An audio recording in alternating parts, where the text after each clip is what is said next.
RadarBI is a full-range tool to create and view interactive dashboards and business intelligence reports with powerful analytical capabilities.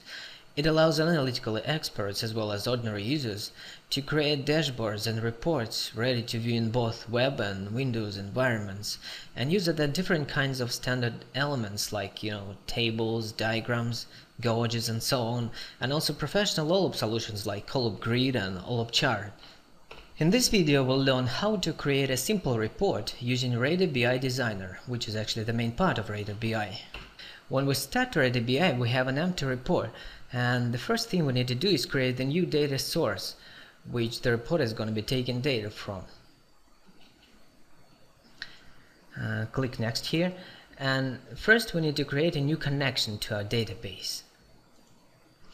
This is pretty simple. We just select the type of the data source, Microsoft SQL Server in our case.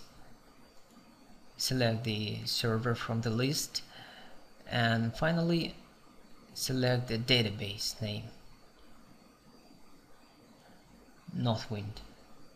Okay, here we can see that we have a new connection named Northwind connection, and let's move on and create the scheme of a new data source.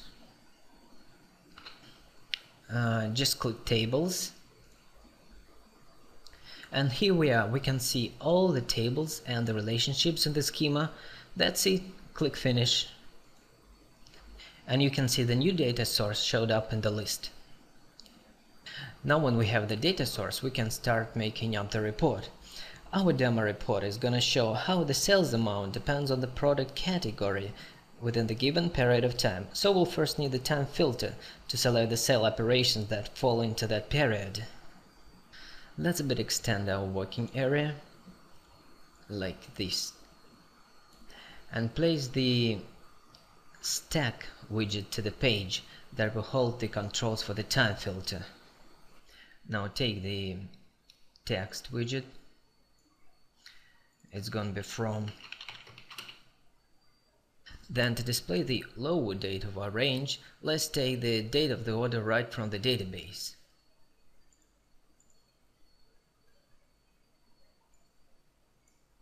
Then we'll need another text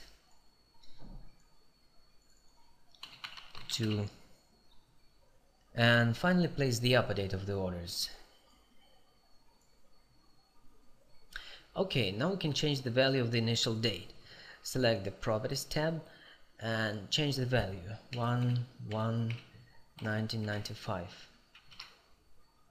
And because we want to show the sales above this date, change the condition to above or equal.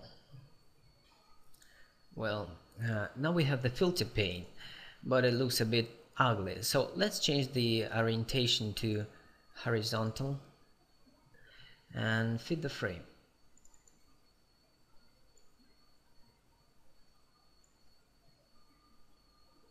Okay, the filter is ready. Now let's place the grid and the chart that will display the cells from our time range. To do so, take the tab control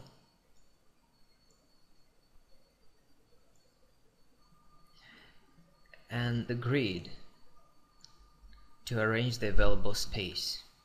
Let's name the grid Products and change some properties to fit it in the space.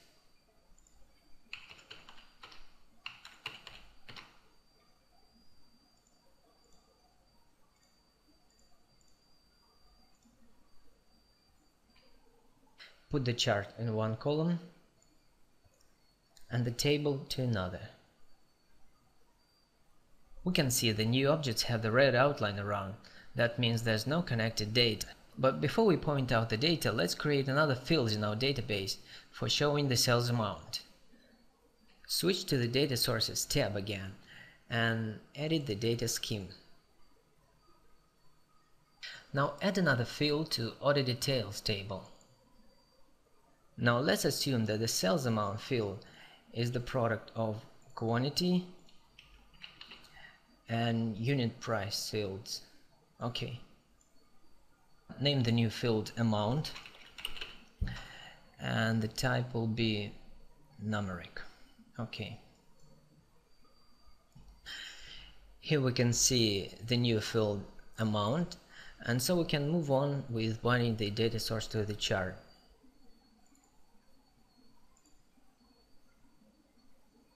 Move the sales amount to vertical axis and category name to horizontal axis. Change the type of the diagram and leave the master mode. The same way, let's bind the data to the table.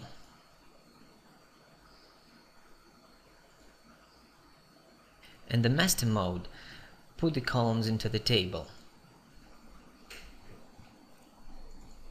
Order date, category name, product name, and the sales amount. Now we can leave the master mode and see what we've got. To run the report, click the preview option. Now we can change the date,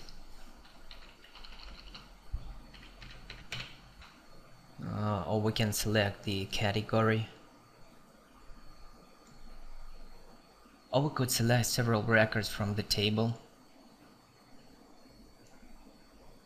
But whatever you do, your data is always connected, so the elements can reflect each other's selections.